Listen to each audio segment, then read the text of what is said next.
Welcome to Human Risk, a podcast dedicated to the understanding of human behaviour as a risk. Here's your host, Christian Hunt. Hello and welcome back to the Human Risk podcast. On this episode, I'm exploring a 21st century human risk related challenge. How can we stop the flow of misinformation on social media? Whether it's conspiracy theories about COVID or false information designed to sway people's votes in elections and referenda, social media has had and is having a huge influence on how people think. Virtual networks that were ostensibly designed to allow people to connect and stay in touch with each other have morphed into something else. So how can we create social media networks that permit the positive benefits of sharing and networking while reducing the downsides? That's a question my guests on this episode, Evelyn Gosnell and Lindsay Juarez, have been looking at. They both work for Irrational Labs, a behavioural science consultancy that helps to, quote, build behaviour change into the core of an organisation's product and into their DNA. From concept to code, we help you on your biggest challenges. Now, Evelyn and Lindsay have both been involved in a project that really does put that biggest challenges objective to the test. Working with TikTok, a video-based social media platform, they ran experiments to see if behavioural science could help to limit people's willingness to share things that might not be true. And if you've heard of TikTok and think it's only about dance videos, think again. There's a lot more content being shared on the platform than that.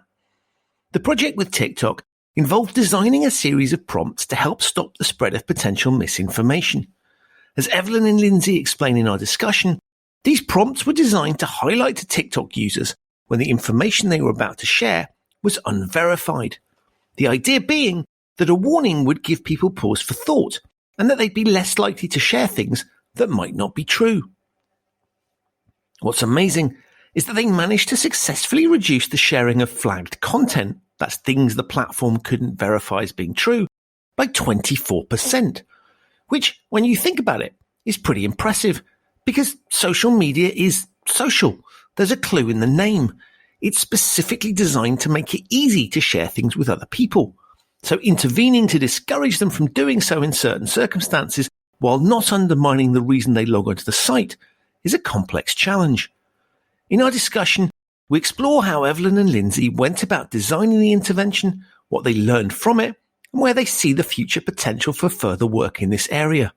What we explore is ostensibly a technology design challenge, but the risk they're looking to mitigate is very much human. So please enjoy my conversation with Evelyn Gosnell and Lindsay Juarez on reducing the spread of misinformation on social media.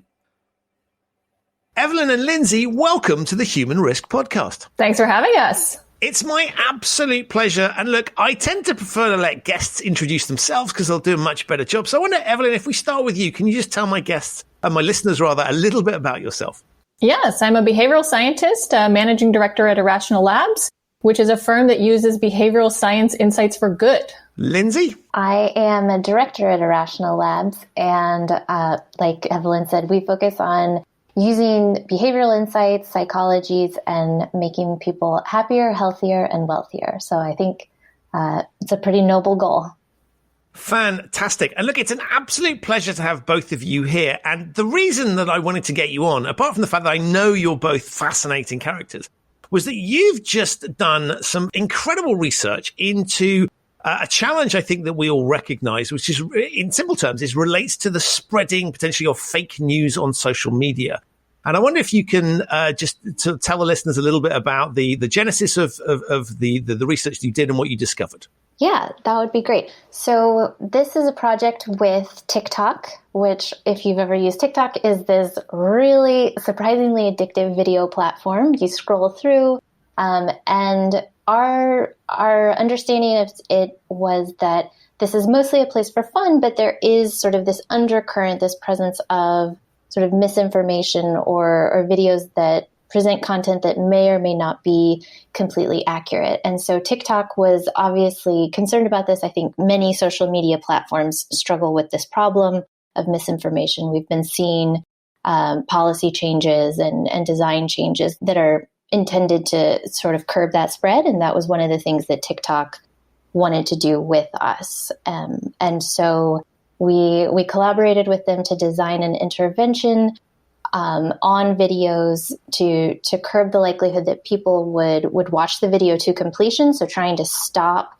misinformation from getting out there in the first place, and then thinking about spread, how to keep people from sharing it, keep it from going viral, for instance. I mean, it's fascinating, right? Because social media is designed to share things. So the basic premise of any of these platforms, and I loved your depiction of TikTok because I think most people, when they think of it, will think of obviously dance videos and kind of fun things like that. But as you rightly point out, there's no barrier to what people put on the platform. And so really what you're looking at doing here is saying, actually, what we want to do is let's make sure it continues to be capable of doing the things that it's there for, which is sharing socially, but also that we are then having a little bit of self-discipline and control around what gets shared out. Yeah, I think one of the things that's important to recognize is the degree to which people are using social media as their primary source of political news. So Pew Research Center just did a study on this, and it turns out in the United States, it's 1 in 5 adults, which is quite significant. And the further looking into that, the study showed that this population, when you use social media as your primary source of political news, it turns out they had lower factual knowledge about recent events, and they had a higher likelihood to have at least heard of information that has since been sort of disqualified or disproven. So we can see that there's there's one part of the problem there. And the second part of the problem, there was a study at MIT that they found that the spread of fake news happens 6 times faster than true news. So you can see why social media companies care about this, why TikTok approached us and said, please collaborate with us to help solve this problem. And we worked directly with their product team. We used a process called behavioural design. So we're happy to talk through that together with you and kind of nerd out on the process. Now, I would love to do that. I'm just fascinated as you were talking. I mean, that propensity to share that sort of thing. Do we have any sense of why that is? Because that's really interesting. Because you sort of think I can see that information clearly flows, but to have that degree of more sharing going on with that particular type of content, it's quite a surprising statistic. I don't know that it's surprising. Maybe I've been in this work too long. I think it's a question of sort of the model, right? Favoring content that is more likely to be polarizing. We're just more likely to react to something that is, kind of withdraw kind of a high emotional state out of us. So it's angering, or it's infuriating, or it's saddening, or those types of posts are just more likely going to get some sort of engagement, some sort of like, some sort of comment.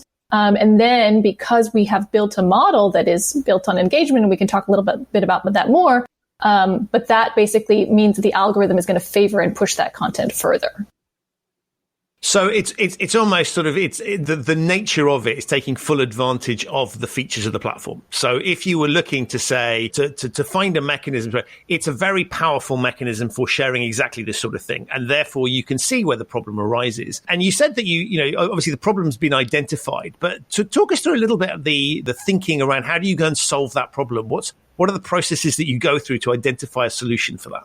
Yeah, so we use a process called behavioral design, which uses behavioral insights and behavioral tools sort of through this entire process, diagnosing a problem, ideating on interventions, testing interventions is really crucial to us. So, for instance, I have a PhD in social psychology, so I come from a pretty academic background and thinking about how do we take this really systematic approach. And so we always begin with data, if possible. And so we spoke to TikTok to try to get some initial sense of the prevalence of the problem and what sort of opportunities were available to us. We did a literature review. So that's the case. We are not the first people, like you said, to think about this problem and think that there might be solutions out there. So we surveyed this sort of interventions that are going on in the world already, academics who are doing that. We looked at the other platforms and what they're doing. This sort of, for example, Twitter has just started that nudge where if you try to share an article, it pops up if you didn't open the link and says, are you sure you're ready to share? You need to actually click through that link. fallen prey to that. I've read the link elsewhere, but I feel very appropriately shamed when I try to click through and I don't. And that's exactly what they're going for. They're trying to sort of appeal to your emotions and build in a pause and ask you to reconsider your actions and be a little bit more thoughtful, reconsider what you're doing. So that exists out there. Yeah. So you've done your review. You've kind of looked at the data, and of course the data is fascinating, right? Because there's a ton of it. I mean, this is a business that is all about data, right? It's absolutely data rich. So I guess one of the challenges is you've got a heck of a lot of kind of really accurate and powerful raw material. If I think about interventions in other businesses, there is going to be potentially a physical component, but given it's a digital platform, there's a ton of very, very accurate data there. So this is a really data-rich environment. So when you're looking at planning and intervention, there's no shortage of that information. You can really sit there and analyze that quite accurately, but there's a ton of it. So how did you go around dissecting that and looking at it and thinking about the data lake that was ahead of you? So that is credit to TikTok and the data science resources that they sort of lent to us and our partners and data scientists there, because they have an enormous task. Like you say, there are millions of users watching TikToks for hours a day, and it is quite deep. So we tried to get a sense of what the most powerful predictors of behavior and engagement were. So in the TikTok universe, that's thinking about likes and shares. We said, we asked them, what do we think is going to be most impactful when we're ultimately thinking about this goal of reducing the spread of misinformation? We want to reduce misinformation getting out in the first place. We want to keep it from going viral. And what are the behaviors we can focus on that will really curb that and bring it in? And that's why we focused on shares, because if you think about the definition really of the spread of misinformation is this idea of sharing. And that's where we're very happy and kind of proud to see that the intervention worked. So there was a 24% reduction in shares in the intervention as compared to the control group. Wow. But you've looked at cutting this off and saying, well, how can we stop the spread of this particular piece? And what was it you identified that would help to manage that process? Because you've got a human being here that's logged onto a platform that is encouraged to want to share things. You go on there to be entertained, to be amused, informed, and then the clear thing it wants you to do, and you yourself want to do, because that's part of the attraction of being on there, is to be able to share stuff. So how do we intervene to slow that? The study itself and the intervention that we designed is actually a banner that appears at the top of the video when it loads on your screen. So it's just a little overhang over your video, and it says, caution, video has been flagged for unverified content. And so that shows up from the beginning, and then you can watch the video, you can swipe past the video, but then there was a second layer to our intervention. So first off, it warns you just watching. And then if you're someone who's trying to share this video, there's a second pop-up when you click share that says, are you sure you want to share? Remember, this video has been flagged for inaccurate content. And so that second push is really where we see this powerful impact. So in the control condition, because we always want a control condition, what happened when you didn't run this intervention? Obviously, if you press share, it takes you to a share. You're successful. Whereas if you're in the intervention condition and you had this secondary prompt, when you clicked share and it reminded you maybe you might not want to share this unverified content, 24% of people changed their mind and said, oh, good point. Actually, I'm not going to share this video, which is just so powerful. That's a gigantic effect. I don't know how much you're reading behavioral science papers, but it's just an incredible number, and we're so pleased with it. Yeah, it's been not funny, but interesting to work with the TikTok team because looking at the numbers, so it's 24% reduction in shares, 7% reduction in likes, and 5% reduction in views. Lindsay, correct me if I got those reversed. No, that's right. But the two other numbers, 7% and 5%, are actually also in the behavioral science world still quite huge, especially when you think about it at scale. If we're talking about millions of videos, all these users, the absolute number of reduction in likes and views and all of that is really significant. But it's interesting that in the, when you work with a company, they're not necessarily always as familiar, like they're not as excited right. about 7%. It's like, no, that's really big. But it's also, I mean, it's also huge given what you're doing, right? It's a great example of behavioural intervention. It's a tiny little thing.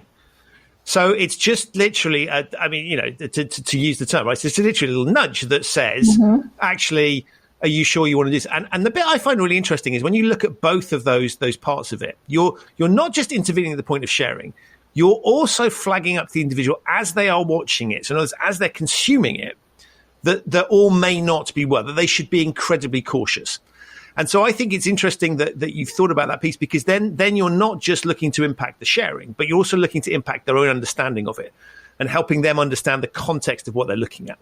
Mm-hmm. Yeah, we, in our pre-testing, we thought deeply about how to create the right wording, the right intervention. It's such a quick process. If you watch TikTok users use, when they're deciding to watch the next video or not. And so it's this sort of, we can think of it as almost like as a fast platform, right? Hot state, cold state. You're kind of in this hot state of excitement and next. And so it's a very quick moment to intervene. So, Lindsay talked through the copy, but when we use the word caution, that's something that could quickly draw their attention. We also had a little caution emoji because we might be able to process that even faster than just reading out the text. Lindsay, do you want to talk through sort of some of the research that informed the intervention?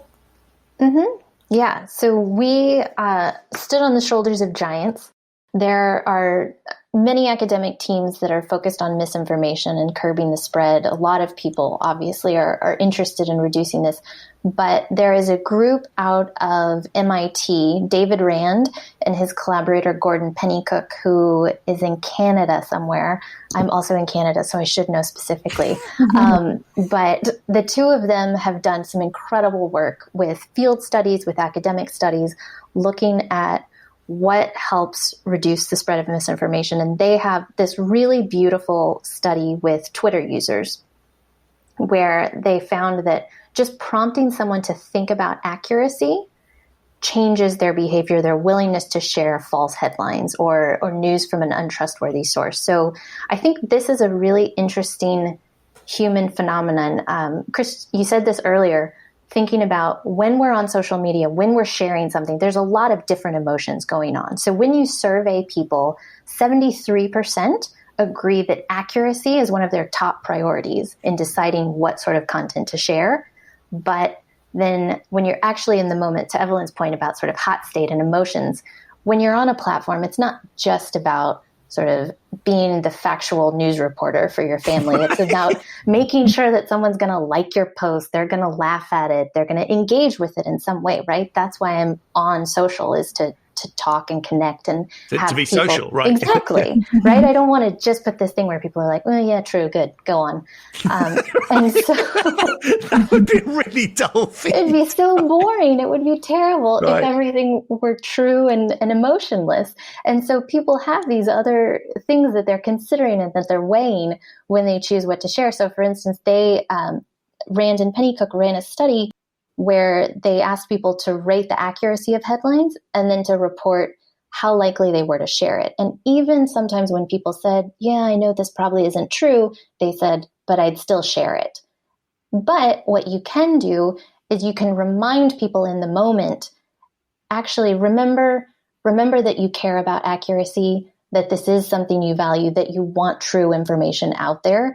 And that's enough just to sort of reactivate that value for people, that then you can reduce the likelihood of sharing. So they did that with a Twitter field study. It was actually really beautiful. They designed a cooking bot, and they had this little cooking recipe bot follow people who they had pre-selected to be, they had shared, news articles from dubious sources, maybe like Breitbart or InfoWars. And they said, these people, maybe we can intervene and get them to change their sharing behavior.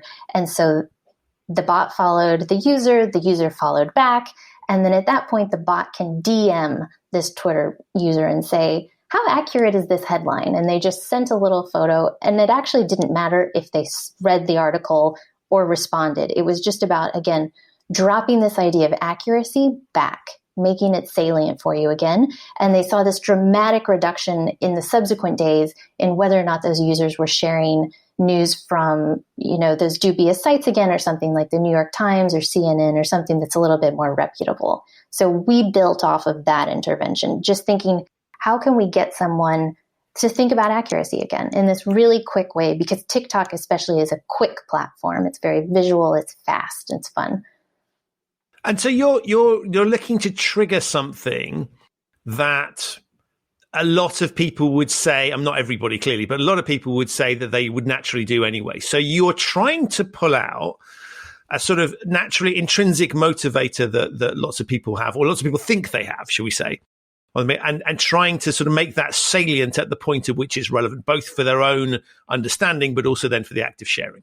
Yeah, I think you're hitting the nail on the head. This idea of salience is really important. So we've seen in the past, lots of companies have kind of played around with the idea of media literacy, and just like these big campaigns, and let's teach people that they need to like verify the source, as though, someone who's on Facebook or whichever app is going to see a post and drop everything that they're doing and go Google and search the source, other details. Like it's definitely, I think on the positive note, the industry I think is shifting, right? From like this model of the world where it's this sort of rational model to more like this is how humans actually behave. And it was such a big deal for us when we were working on this. How do we create an intervention that fits with how people are using it? That it fits with TikTok's kind of brand experience as well. Like it needs to align with the overall kind of product flow. So that was all part of our behavioral design process. There were lots of ideas, we're talking now about sort of the final product, but, it took a lot of work and a lot of discussion back and forth, and a lot of ideas were on the table. And what we can actually talk through, we've talked just through this condition where we have the prompt on the video and then the other one on the share button. But there was actually another condition that we had where we delayed the prompt for a few seconds, because so if you watch Twitter users, TikTok users, they very quickly decide. So it's not like they watch 100% of the videos that are in their feed. Very quickly, as they swipe to the next video, within the first few seconds, they're sort of deciding, is this good enough or not? And there's all kinds of, things that are signaling. So how exciting does the video look? How many likes are there? There's all kinds of things that kind of inform this decision, but it happens within the first few seconds. So our concern was, if we put a prompt at the top of the video, that's a new thing. Are we going to create curiosity and actually have an unintended consequence of increasing views, which was the opposite of what we wanted. So this is the don't think of an elephant problem, which is very helpful instruction, but it's going to prompt precisely the behavior you don't want. Yeah. So we just thought, that will be really bad if we accidentally move this in the wrong direction. Turns out, and this is, again, so cool of why we do research, right? Turns out we were sort of wrong. That was not something to be concerned about. We did not see significant difference between those two conditions. Oh, that's interesting. Because it's funny because it sort of wouldn't have occurred to me, but as soon as you mentioned it, I went, "Oh yeah, that's a really obvious problem, man. We got to avoid that." And I think that's a fascinating example, to your point, as to why is it called behavioral science, right? Well, the answer is we need to do some experiments to find out, because our gut instincts can be wrong about what's effective, and I think that's a really lovely example of that. Yeah, and I think this is where whether it's TikTok or Twitter or any of the platforms that are doing this type of research and publishing it, they deserve kudos. It's taking a risk, to kind of commit to, yes, I'm going to do this research and I'm going to publish the results no matter what, because there is that sort of bias. And I think the industry has this. I think academia has this, but we need to move in a direction where we improve this. But there is this bias of like, we like research that quote unquote worked. Well, it worked. It's a useful insight. I mean, even in this case, right? We found that curiosity did not kill the cat. We're glad we had that condition. It's a useful thing to know. And TikTok being, public and sharing about this, like the whole system benefits. All the other platforms now have an insight that they might not have known about if TikTok was just holding its cards close. So I think, I'd like to recognize them for taking this big step and publishing like this. And I hope we can continue. The whole industry can continue in this direction. It's commendable, I think. I'm guessing the answer to this is yes, but I'm going to ask it anyway. Was this something that was done just in isolation, or was there any way of getting a kind of user feedback in terms of how they felt about the experience, or were you just looking at their behaviors? There was some data collection in terms of people, I think, or at least now as the product has launched, there's an ability to kind of contest it. But we didn't see any kind of major, we asked about that question. Are there any kind of more than there's sort of a baseline of like complaints and stuff, and there was no uptick for this. So in simple terms, actually, then that's back to your point around it needing to be authentic and fit in with the mood, because you wouldn't want to sort of feel like an authoritarian hand telling you what to do on a platform where the joy is coming and just sharing what you feel like sharing. So you've come in and done something that has prompted not only the behaviors that you were hoping for, but also hasn't had a detriment. There hasn't been a sort of unintended consequence in terms of people's perceptions of the platform, I don't know, interfering or kind of telling them what to do. There wasn't any sense of backlash in that sense. Not that we observed, no. We looked at a subset of comments on the videos that had flags and didn't have banners to see if sort of maybe the comments on the video are sort of a good indicator of how people are perceiving the banner. And we saw that most of the comments were pretty positive or neutral, like, here is a banner. Or sometimes we saw people laughing about the presence of a banner. We think that was probably someone who, maybe it was a really out there video and someone was like, oh, good grief. Thank goodness someone has noticed this and flagged it. And a very, very, very tiny percentage of the comments seemed as though they were displeased by the presence of the banner, or maybe they really advocated for the video's content, perhaps.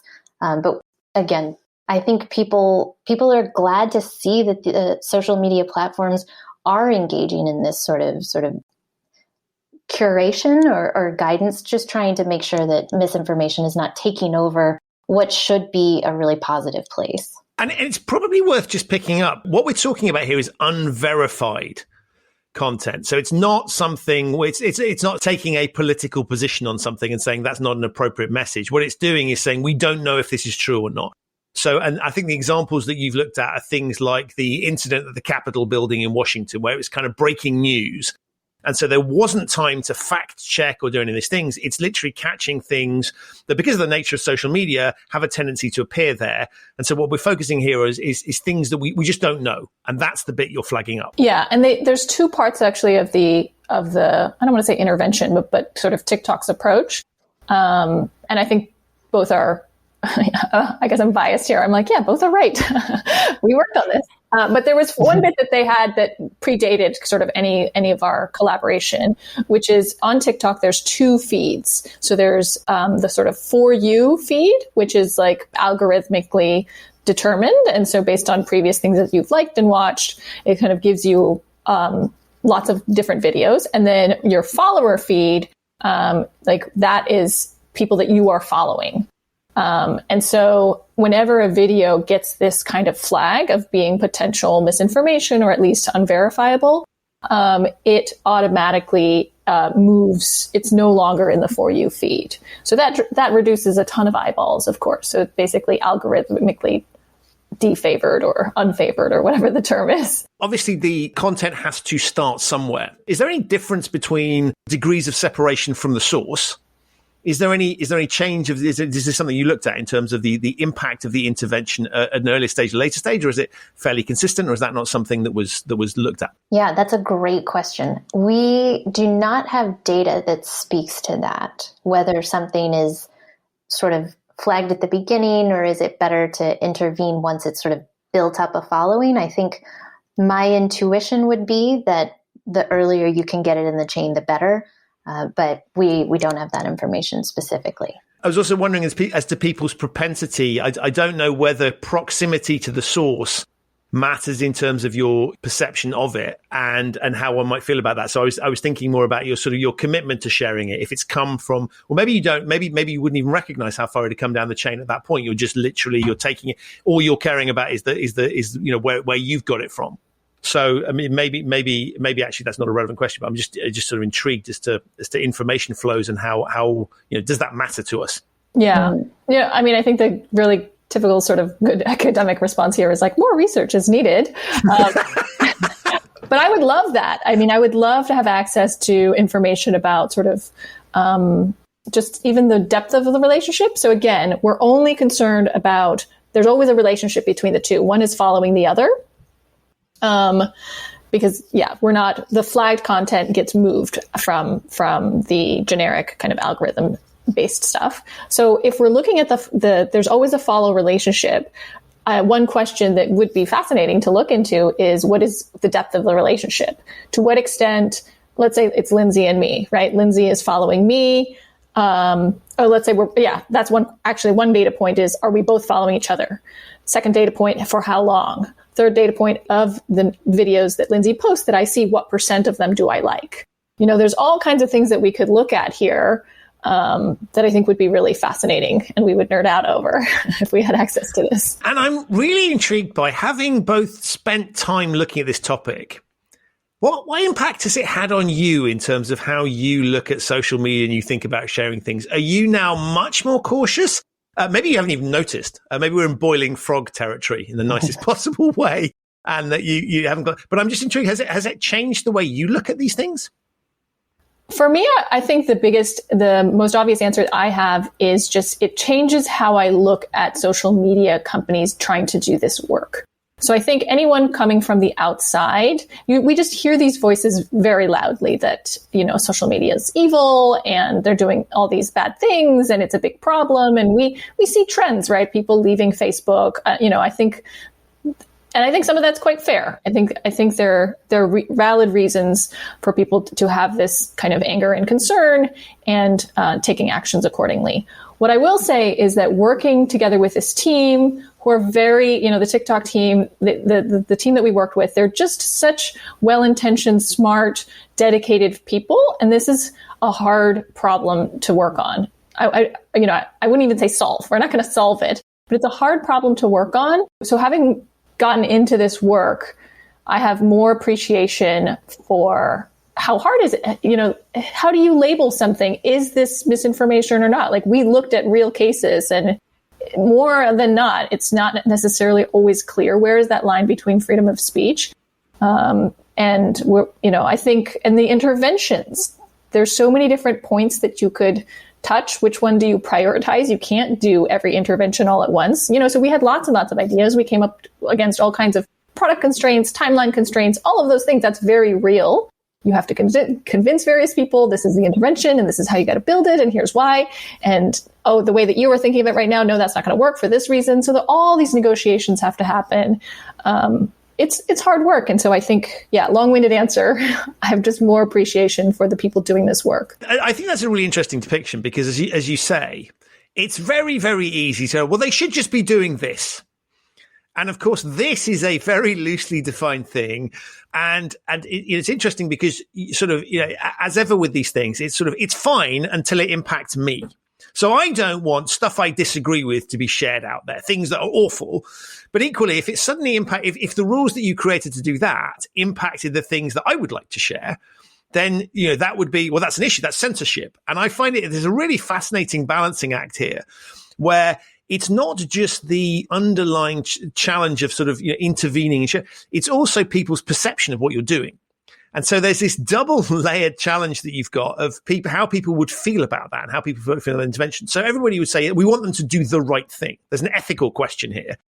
But actually, what is the right thing, and how do you think about that? And it must be very difficult to draw a conclusion as to what's the right level of intervention. Where should there? Because this is a first step. I'm guessing they're going to keep looking at this topic. Where do you draw that? I mean, that must have been a really fascinating process to go through, because you've got as you say, the technological capabilities, but the sort of ethical. Where's that line? That's really difficult to think about. Yeah, and I think if you're just looking at things in a traditional way, where you interpret a user's behavior as an expression of their will and their desire and their preferences, right? So the traditional model of saying, they spent 3 hours on this platform. Clearly they wanted to spend 3 hours on this platform, or they clicked this, or they did this, and then it's always a reflection of their preferences. I think that's really tricky. Yeah, it's the smoking argument, right? Is that we're just letting people do what it is they want to do, and therefore with free will, freedom of choice, and therefore you can do that. And as you rightly point out, it's not sure, but it's interesting here that we're learning as we go with this stuff, and the societal impact as well of the social networks shifts accordingly. And so we're not dealing with a smoke. If you look at the sort of smoking topic, that at least is a static question. as to the impact it can have on people. This is a much broader challenge because in a way it's a moving target. It's a moving target. And there's new, I love that there's always sort of new market entrants coming in. Now there's things like Clubhouse where it's just audio based. And I'm personally fascinated by the Clubhouse case study because I think that they've managed, I haven't looked in depth. I'd like to dive into this more, but somehow they have managed, and this is not by accident, to establish very strong social norms around politeness and kindness and I would call it, yes and sort of norms. When people talk, it's not, I mean, I've been in a lot of different rooms and heard, maybe I've just been lucky with really good moderators, but it's moving us more towards a place where I think that was the vision of what social media was, where we can have serious and interesting dialogue on this. And it's not just shouting matches and tearing people down and canceling them and all of that. I'm impressed with the norms that have been set. So I want to kind of look into it and say, how did they do this? Because there's some nuggets there. I think I've got to start following more of the people that you're following on Clubhouse because I've seen some really good stuff and some, shall we say, less high quality stuff on that platform. Well, maybe that's the key, maybe. And so you've done the experiment. You've proven that this thing has an effect. And so now it is being rolled out. I think, is it in America and Canada at the moment? And then the plan is to push it out more globally? That's exactly right. Yep. And I think that's another kind of really important question. Behavioral science in general, if one criticism of it, one critique of it is that too much of the research has been done on Western populations, on wealthier populations. And so I think it's a very relevant and open question on whether this works to the same degree in other places. And actually, we should probably set expectations that it likely won't. I think it would be quite surprising if it magically held the same stat across all countries and cultural contexts and political contexts and all of that. And what's the next phase of things? So there's the global rollout, and clearly you'll want to repeat some of those things. But where does it go from here? What do you see the next sort of frontiers of this research? So I can talk more broadly about where I kind of hope it can go and where I think the industry should go. I think that, this is exciting. We're happy that this kind of idea of an intervention, a prompt on a video or on content can work.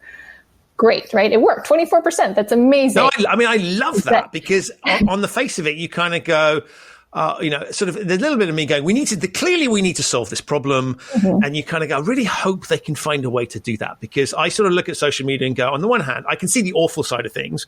You go, don't want any of that. But then there's some really positive things that come from it. And so the reason I was really excited about reading it was as you say, it was like, oh, this works. Amazing, yeah. Right? That feels like a really, really good thing to have done. It does. And at the same time, I think there's so much more. I think this idea of putting labels or prompts on content is a bit of a game of whack-a-mole. There's always going to be more. You put one here, there's another one coming up here, there's another one coming up here.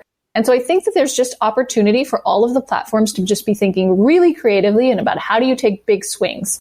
How do you create, so we were talking a little bit earlier about this sort of algorithmic, you kind of go down this rabbit hole. The algorithm will favor, so let's say you watch one video, let's talk about YouTube, for example, right? YouTube, you watch one video on flat Earth, the algorithm's like, oh, you like this type of content. So now it's not just going to give me flat Earth, it's going to give me COVID, COVID vaccine causes autism, because those things, algorithmically, statistically are going to be correlated. The probability, that's what the machine is doing. It's saying right. More likely, and then I click on it and it's right. And I'm just feeding that machine. So imagine a world where we could give people an algorithmic reset, that kind of concept. I think we should be thinking about. We should be thinking about who are we targeting and at what moment? So this intervention targeted the viewer. There's a whole world where we can be targeting the poster of the content. And how do we realign the incentives, right? The current incentives are, I post polarizing content, I get a ton of likes, I feel good about myself. How do we invert that? I think there's a lot of creative thought to be done there. I was just listening and I was like, gosh, Evelyn is really just telling me everything I want to do and change. No, I keep going because this is amazing. I love this kind of freeform thinking because I think this is it's fascinating, right? Because we're solving a problem that we've never had to, as human beings, really grapple with. There's been this sort of, we'll just unleash algorithms because they can do stuff that we can't. And I think there's a fascinating question there of sort of going, well, how do we take the good bits and how do we constrain the bits that we, and it's not simple and straightforward, because if it was, we'd have done it. And so I love these flights of fancy because I think this is the 21st century challenge around these pieces, because it's the core of my human risk piece, where I go, people do crazy stuff, so we give it to machines, and we give machines the things that we want, that they're better at doing, or that more reliably do, or that we just can't do cognitively. And so I think this is a kind of key piece that we need to grapple with and start thinking about, not just in the context of social media, but across the piece. So I love these flights of fancy. Mm-hmm. Yeah. So more ideas, because we're not lacking in ideas. We need a greater landscape to be able to do all of these, or have other platforms do them. So we've been targeting, in our intervention, the key behavior that we're targeting is the act of sharing. That's just one of the key behaviors. If you think about it, again, behavioral design, you look at what behavior are we solving for? That's one of the key steps. We could think very differently. We could think about an unfollow, right? That's a bigger swing that in terms of numbers of videos, potential misinformation videos that you're reducing the views of. An unfollow, if you're talking about the somebody who already posted this type of content and may post it again, an unfollow is a bigger swing. And it's also more costly, right? So going back to this idea of reputation and incentives, it's more costly to me if I'm the poster of, okay, so you didn't share my video, whatever. But now if you unfollowed me, I'm now experiencing slightly a greater degree of consequence. So these are just examples to show that there's just so much to this landscape. There's so much more research to be done. And I think, again, I'm just throwing out, this is just like kind of spitballing ideas. Mm-hmm. These could be wrong. I mean, they could not work, or they could work less well than the current, or they could work way better. They could work differently. One could work better on Facebook and maybe not so well on Twitter because of various contextual reasons. This is why we do research. This is why we do testing. And I think, I'm kind of just, shouting these out to the world. Anyone can take them. I'm not, they're not, I think anyone who actually, it's not like I'm saying these are super original and, oh my gosh, I have the golden egg here. It's more like anyone who thinks about this from lots of different angles, you're just going to come up with, wow, there's a lot of different ways of thinking about this. And how do I set up an experiment? How do I look at the right dependent variables? Because you might have kind of all kinds of funky unintended consequences. How do I look at demographic information? Actually, maybe we should talk about that, because Lindsay found some cool insights there. I think the demographics and the subgroups are actually really interesting. We could look at some of these age differences. I think all of us are slightly older than sort of the target TikTok demographic. And because we are old and decrepit, we're using the app in a different way, which I actually think is fascinating, because what we see in the data is that as you are an older and older user, by old, by the way, she means 35. That was isn't it heartbreaking? The TikTok user is young. When they were telling us about the categorizations, they were like, "Oh yeah, and elderly users," and we're like, "Elderly? Who's on TikTok? Elderly?" And it was us. 35 plus. But we elderly users are actually, we saw more receptive to this banner. And so if you are 18 to 24, if you're 24 to 35, if you're 35 and over, we see this increasing drop off. So it's more like 35% compared to 24% are changing their mind about the share when they get that prompt. And you're seeing just stronger and more impactful results there, which suggests that banners are great, potentially, if you know that a user is older. And maybe for a younger user, we need to think about something, to Evelyn's point, slightly different, or that changes the video engagement in some other way, because the banner appears and it is an effective deterrent, but it's perhaps not as good. Now that we know that it's possible to reduce shares by 35%, how can we get that kind of movement across the board, and not just with the older and the banner?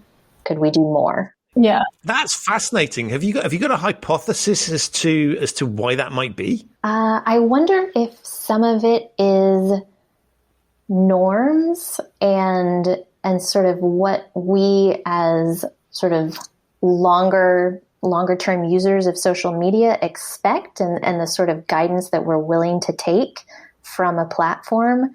If we grew up on Facebook, it's a much more textual platform. I wonder how much that's part of it too. Whereas TikTok is so visual that maybe a banner with text, even though we have that caution emoji, which is some sort of visual cue right off the bat, maybe words on TikTok is not really the way we want to target a younger user, for instance.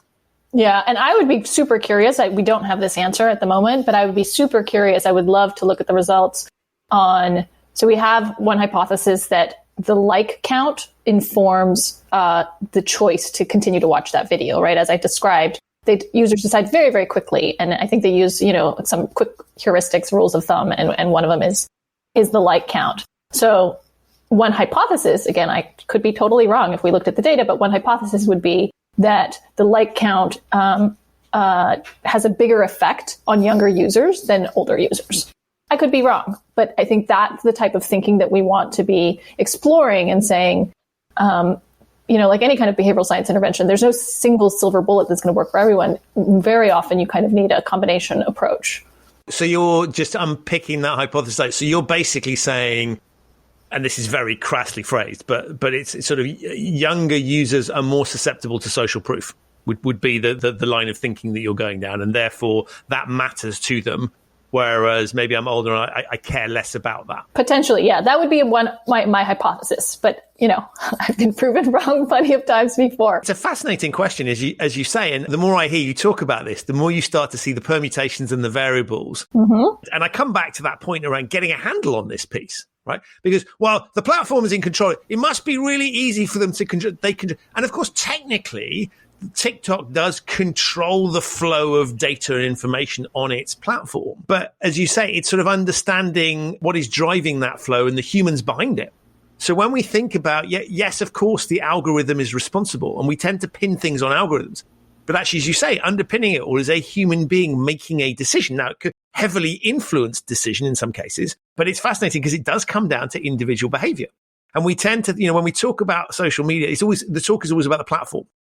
But of course, it's the individual users that constitute the behavior on the platform that drives it. So the algorithm can push a certain amount, but it requires people to do something or not do something. Yeah. And the other complicated question becomes, so let's say, just for argument's sake, let's say that the prompt on the video works best for older users. And let's say there was a new experiment and there was something fiddling around with let's say hiding the like count. I'm just making this up for younger users. Now, does the intervention change based on who the user is? Or is it just a additive approach where you have this and this intervention and this intervention? So I think gets very hairy into the questions of fairness and people's perception of why are you giving me a different intervention? Or I think that I don't have all the answers. I don't think anyone has all the answers on that. I think this is just an example of these are hairy questions that need to be figured out. And that's why I just think it's really interesting to unpick this, because I think the prevailing narrative is they need to do something about it. Just looking, this is not TikTok comments, this is a social media across the piece. And what's really interesting is when you start to go, okay, what do you want us to do? And how should we do that? Mm-hmm. You get yourself very quickly into a territory of having to, there's a little bit of sort of, formulation of hypotheses, and then you go, but these things have impact. And of course, one of the things I think is really interesting is your point around, well, how do people react to this? What do they feel about it? What are their responses in the comments? You're doing this to an audience that is aware you're going to be doing it. And they will have views on whether that's something that they want to have done to them, whether that's interventions appropriate. So there's a societal question about what gets the outcomes. And then there's a reactance point around how the audience and the users of the social media network feel about that as well. And so there's some interesting kind of stakeholder questions here and how we think about managing this challenge. It's not a straightforward piece where a single objective and viewpoint can just be pushed through. There are hosts of dynamics that we need to consider.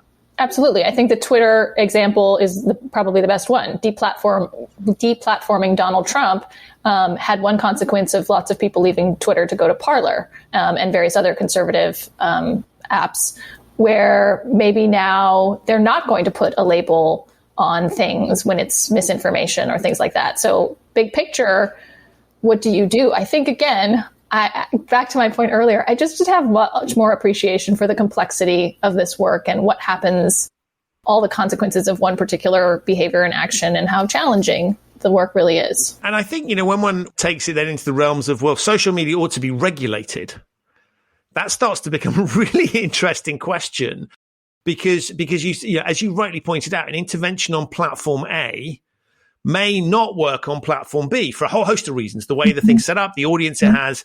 And so how you would go about thinking about that topic. I mean, this is a platform voluntarily deciding to do something of it off its own back.